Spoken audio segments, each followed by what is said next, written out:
De la qualité, des gros budgets, des tas de sorties. Quelle époque on vit quand même. Salut à tous, c'est Xavier, bienvenue sur Watch Mojo Français. Aujourd'hui je vous retrouve pour le top 10 des séries les plus attendues de 2020. Pour cette liste, on va passer en revue les séries les plus excitantes et prometteuses qui débutent en 2020, ainsi que les séries actuelles qui reviennent l'an prochain. Notez que je ne vais pas inclure de séries en cours de production et qui n'ont pas une date de sortie confirmée pour 2020, genre Le Seigneur des Anneaux. You're late. A wizard is never late, Frodo Baggins. Nor is he early. He arrives precisely when he means to. Et tant que j'y suis, pas de séries télévisées britanniques qui peuvent prétendre à leur propre liste. Sachez enfin que la liste comporte des spoilers, c'est parti. Numéro 10, Snowpiercer. For your personal safety, be prepared to brace. Le roman graphique post-apocalyptique de Jacques Loeb et Jean-Marc Rochette captive l'esprit des lecteurs et des créateurs depuis la sortie du premier volume en 1982. En 2013, le réalisateur Bong Joon-ho a livré une excellente adaptation de l'œuvre dans un film avec Chris Evans, très bien reçu par les critiques, mais on se dit quand même que le postulat a plus à offrir. Look, Curtis. Beyond the gate. Section after section, precisely where they've always been and where they'll always be, all adding up to what? The train. Cette deuxième adaptation paraît capable de profiter de ce potentiel justement.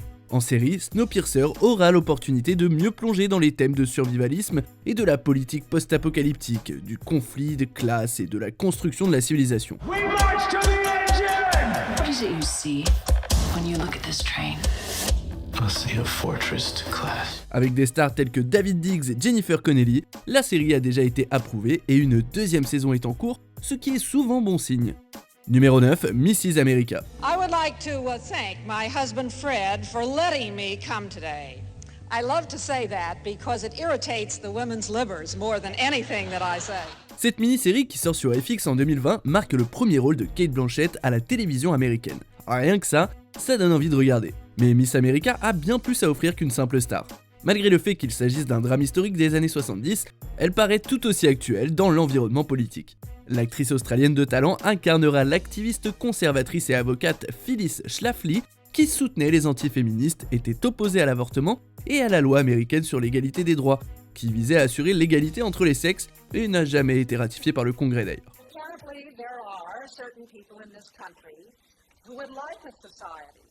In which we are denied our right to make reasonable differences of treatment on account of gender. Blanchett sera accompagnée d'un casting de femmes tout aussi talentueuses telles que Uzo Aduba, Rose Byrne, Sarah Paulson et Elizabeth Banks.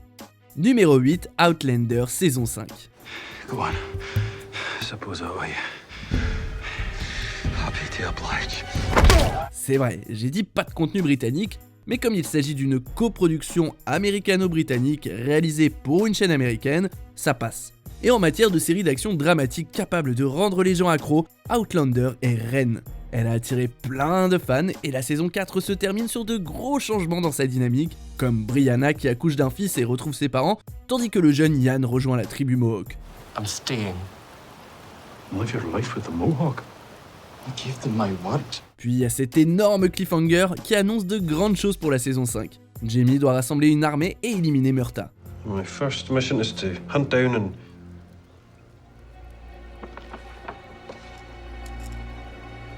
kill the fugitive. Traduction, du suspense et un must de la télévision.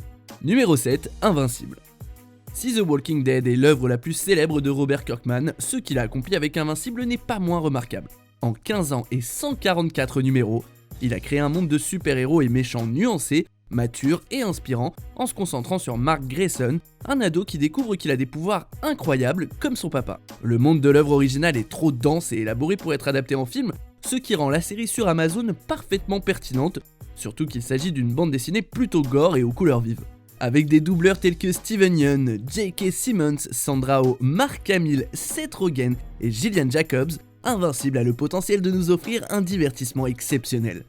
Numéro 6, Le Fléau. CBS All Access n'est pas ce que j'appellerais un service de streaming du haut du panier, mais entre Star Trek Discovery et Star Trek Picard, et ça, il commence à attirer l'attention. Le Fléau sera une mini-série de 10 épisodes adaptée du roman éponyme de 1978 de Stephen King. Elle explorera le combat classique entre le bien et le mal, mais dans un monde post-apocalyptique ravagé par une peste qui n'a laissé que quelques survivants. What did you do? What did you people do? Les acteurs confirmés incluent pour le moment James Marsden, Amber Heard, Odessa Young et Henry Zaga.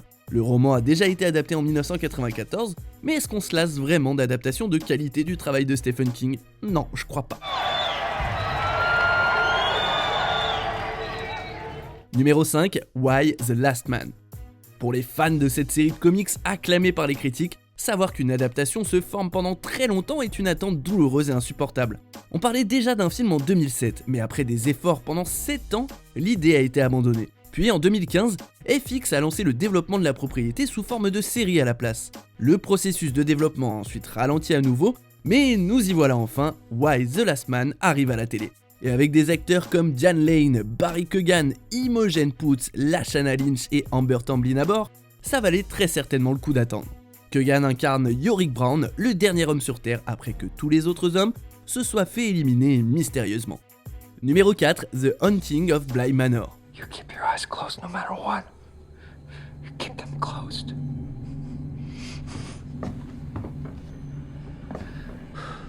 Okay.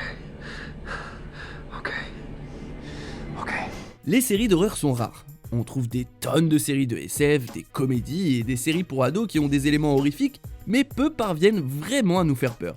Voilà ce qui rend The Haunting of Hill House si intéressante et importante. Il s'agit d'un drame d'horreur effrayant comme on en voit rarement à la téloche. Elle a commencé avec une mini-série, mais heureusement elle évolue à présent en série d'anthologie, et la deuxième saison sera adaptée de Le Tour d'écrou par Henry James sous le titre The Haunting of Bly Manor. Le créateur de la série, Mike Flanagan, a annoncé le retour de Victoria Pedretti et Oliver Jackson Cohen et promet une deuxième saison bien plus effrayante. On en frissonne d'avance. There's something down here. Just hang on, I'm trying. Come on. Theo! Numéro 3, Westworld saison 3. These violent delights have violent ends. Cette série de science-fiction n'est pas devenue le prochain Game of Thrones comme certains l'avaient prédit, mais on ne peut nier qu'il s'agit de l'une des séries les plus populaires et captivantes d'HBO, avec un folklore riche et bien écrit. Et la saison 3 promet d'étendre grandement son monde.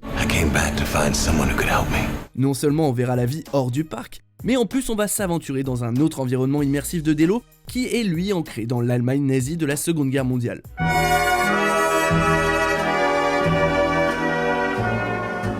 L'initiative semble risquée, certes, on a donc hâte de voir comment les scénaristes gèrent cette reprise de l'un des chapitres sombres de l'histoire humaine. Mais quoi qu'il arrive, on peut être sûr que le conflit entre l'humanité et les androïdes ira plus loin. It won't take much to bring it all crashing down. Numéro 2, Star Trek Picard. 15 years ago, today, you led us out of the darkness. Avec une franchise de la taille de Star Trek et sa popularité durable, autant dire qu'elle n'est pas prête de s'arrêter dans les années à venir. Cela dit, peu de fans ont vu venir le retour de Patrick Stewart dans le rôle de Jean-Luc Picard. À la limite dans un caméo, mais pas dans sa propre série. Il s'agit aisément de l'un des personnages les plus populaires de la propriété de longue date, et la nouvelle a reçu un accueil extrêmement chaleureux. What the hell are you doing out here, Picard? Saving the galaxy? Et vu ce qu'on a aperçu pour l'instant, la série va se focaliser sur de nombreux aspects attrayants chez Picard. Une morale très forte, une contemplation philosophique et une envie infaillible d'aider les autres. Be the captain they remember.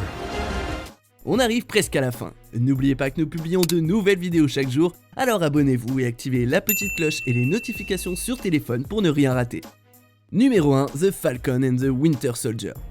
Le MCU a accompli des choses sans précédent au grand écran.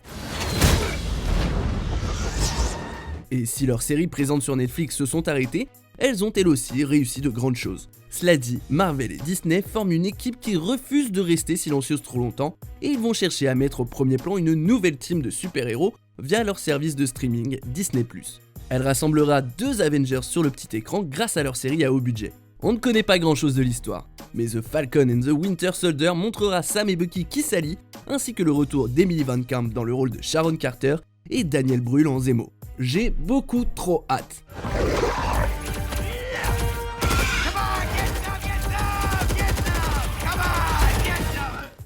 Vous êtes d'accord avec notre sélection ? Dites-le moi en commentaire et checkez cette autre super vidéo de Watch Mojo français.